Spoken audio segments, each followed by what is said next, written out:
Hi friends, Sarika recipe मराठीमध्ये तुमचं खूप खूप स्वागत आहे। आज आपण मस्त अशी एकदम चविष्ट झटपट बनणारी डाळ खिचडी कशी करायची ते पाहणार आहे। एकदम चविष्ट बनते। तुम्हाला जर झटपट बनणारं आणि एकदम चविष्ट असं काही खायचं असेल तर या पद्धतीने डाळ खिचडी नक्की बनवून बघा, एकदम छान बनते। सोप्या पद्धतीने बनवलेली आहे। तर चला वेळ न घालवता व्हिडिओला सुरुवात करूया। सर्वप्रथम मी इथे पाऊल घेतलेला आहे। 1 वाटी मी तांदूळ घेतलेला आहे। तांदूळ कोणताही घ्या। मी इथे 1 वाटी तांदूळ घेतलेला आहे। अर्धी वाटी मी मुगाची डाळ, अर्धी वाटी मी मसूरची डाळ। तुम्हाला हवं तर एकच डाळ वापरून तुम्ही बनवू शकता। मी इथे बघा हे प्रमाण आपला आता 2 वाटी झालेलं आहे।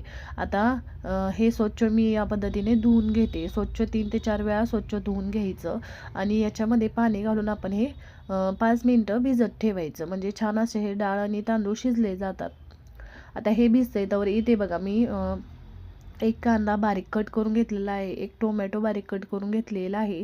3 ते 4 हिरवी मिरची, कढीपत्ता, कोथिंबीर आणि 7 ते 8 लसणाच्या पाकळ्या। आता इथे फोडणी देऊन घ्यायची कुकरमध्ये। आता त्यासाठी थोडंसं तेल घातलेलं आहे कुकरमध्ये। त्यामध्ये थोडंसं आपण मोहरी घातलेली आहे। मोहरी छान फुलली की त्यामध्ये 7 ते 8 कढीपत्त्याची पानं घातलेली आहेत। कढीपत्ता पण चांगला परतून घ्यायचा। आता इथे कढीपत्ता चांगला परतलेला आहे। त्यामध्ये हिरवी मिरची मी घालून घेते। तुमच्या आवडीनुसार तुम्ही मसाले घालू शकता। साहित्य इथे बघा, हिरवी मिरची पण चांगली मी इथे परतून घेतलेली आहे। त्यामध्ये आता जो लसूण आपण घेतलेला तो मी कट करून घेतलेला आहे। या पद्धतीने लसूण पण चांगला 2 मिनिटं परतून घ्यायचा आणि त्यामध्येच बघा इथे मी पाव चमचा हिंग घातलेले आहे। हिंग जरूर घाला, खिचडीमध्ये छान चव लागते।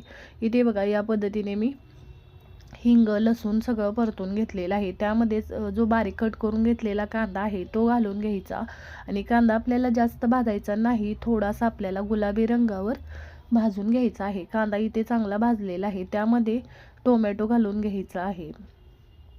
इथे मी 1 टोमॅटो घेतलेला आहे, तो आता घातलेला आहे। त्यामध्येच थोडंसं मीठ घालायचं, म्हणजे टोमॅटो लवकर परतला जातो। थोडंसं मी मीठ घालून घेते आणि टोमॅटो पण चांगला मी परतून घेते। मऊ होईपर्यंत टोमॅटो परतून घ्यायचा आहे। इथे बघा या पद्धतीने मी टोमॅटो पण चांगला परतून घेतलेला आहे। आता यामध्येच बघा थोडेसे जिरे घातलेले आहेत। मी सुरुवातीला घातले नव्हते, नंतर घालायचे, म्हणजे जिरे जास्त करपले जात नाहीत बघा या पद्धतीने। आता इथे बघा हे छान असं परतून घेतले। यामध्ये पाव चमचा मी हळद घालून घेतले। हळद घालून मिक्स करून घ्यायचं आणि यामध्ये बघा व्यवस्थित हे मिक्स करून घेतलेलं आहे। आणि यामध्ये इथे जे आपण भिजवलेले डाळ आणि तांदूळ आहे ते 5 ते 6 मिनिटं चांगलं भिजलेलं आहे ते घालून घ्यायचं। आणि तुम्हाला खिचडी कशी बनवायची आहे, थोडीशी पातळ किंवा घट्ट, तर त्या पद्धतीने तुम्ही यामध्ये पाणी घाला। जे आपण डाळ तांदूळ भिजवायला पाणी घातलेलं होतं तेच मी घातलेलं आहे। यामध्ये डाळ तांदूळ आणि पाणी पण घातलेलं आहे। आता हे मिक्स करून घ्यायचं व्यवस्थित असं।